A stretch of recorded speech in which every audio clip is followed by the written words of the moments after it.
So we finally got the Verdansk trailer, which the official countdown to April 3rd being the launch date. Prior to this, everything was pretty much leaks. We knew it was they were saying it was coming with season 3, but now we know it's officially going to be at the start of season 3. So the new trailer shows off kind of a lot of stuff. It's actually high graphic. They usually kill trailers, so I don't expect any different from Call of Duty.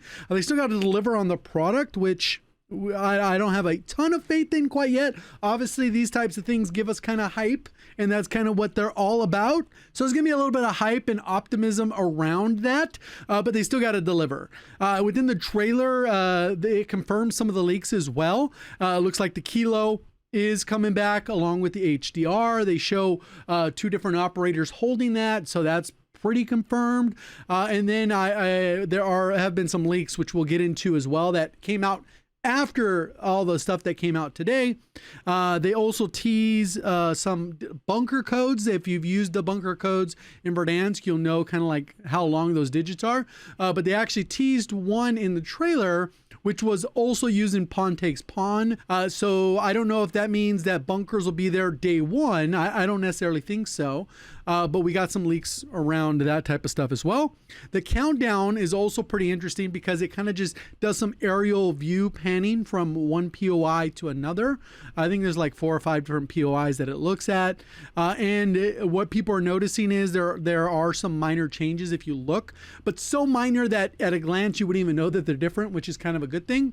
But on top of where the Nakatomi Tower was, we didn't really have a name for it in downtown, or at least I didn't. But the main building in downtown, now it has a zip that it looks like it goes up to the top. But we'll have to actually wait and see how that actually plays. I'm sure when we actually get a roadmap and a blog, we'll get a ton of screenshots like they've been doing when they've given us new maps or new POIs, like we got with Area 99 most recently. They had like every POI had like 42 images of like every different angle they could have taken in high resolution. Those are kind of the main things that we got from that. So I think that's their first bit of marketing. Everyone's like, where's the marketing? Where's the marketing? No one's talking about it yet. Well, of course not. They got to do the marketing. Then people can start talking about it, especially for people that aren't actively on the game, which is a lot of people, with all the player counts being in the gutters for the past, I don't know, 6 months to 2 years, however you want to view whatever the gutter was. But the player counts as low as they were, at least from the outside perspective, from what we can see from Steam charts or whatever the case is, that's all we can kind of go off of. They're lower than they were at peak Verdansk. So hopefully we can get back to those numbers. But regardless, this gives people something to at least talk about, and hopefully we could talk about some feature changes, the anti-cheat when that roadmap and blog inevitably come out. When it comes to the additional leaks, one of the leaks that I'm happy to hear about, and I think a lot of people will be, is there's not additional water on the map. I think the edge of the map will still have the water.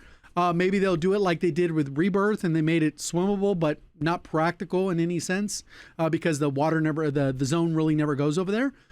But realistically, where the dam, connect all the way from dam all the way down to prison, that little area is not going to have additional water for you to swim through or wade through or whatever you want to call it. The most important leak, though, is in addition to maybe the Growl coming back mid-season or something like that, or even the following season, which is kind of like a W for Warzone, is that it sounds like the leak is that each season Warzone, the map Verdansk, will get an update of some kind. So we should see returning POIs, maybe some changes to POIs, and maybe different things related to that. And I think that's where the bunker part comes in, where they're kind of teasing that part of it. And maybe we'll see certain events with doors. And these are things that we were hoping for, but now we've gotten some leaks, and all the leaks that we've kind of talked about have basically come true.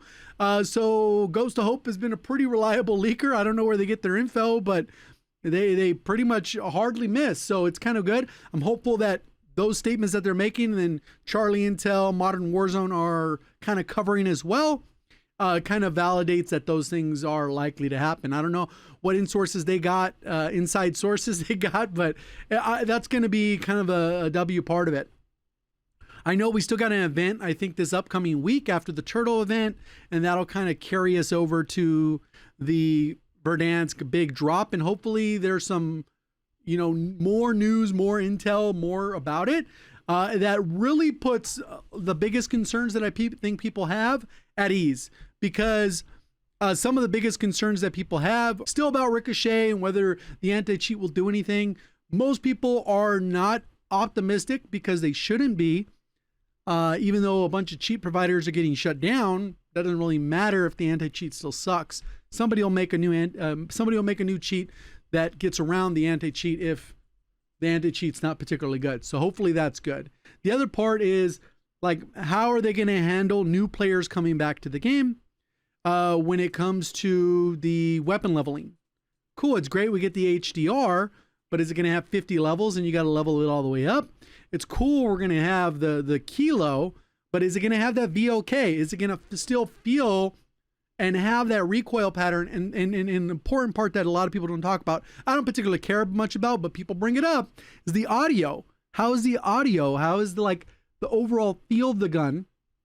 Because a lot of things that we got away from when we switched from Warzone 1's engine, if you want to call it that, to Warzone 2, there's a lot of different visual fidelity that got lost. There's tons of stuff that got graphical improvements, but in terms of like clarity and sharpness, there's a lot that got lost.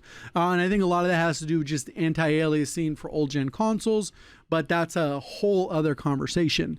I think that this is starting to generate hype.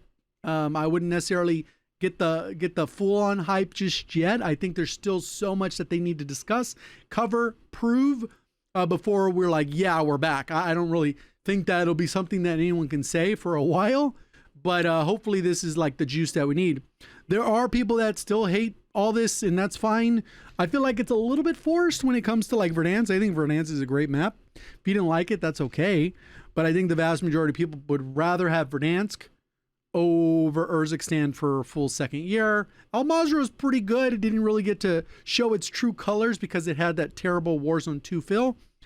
And some of those things still carry over to the game today, but we'll see kind of where it's at. I am looking forward to playing, because obviously Verdansk is a great map, but they still got to dial in some few bugs here and there and the anti-cheat, and we could be cooking. We'll see. Let me know what your initial thoughts were. What are you looking forward to? And what POI change would you like to see from the base map? Because obviously if it's the base version, that means Dam didn't change, salt mines are not there. Like, there's a bunch of different things that change throughout the years.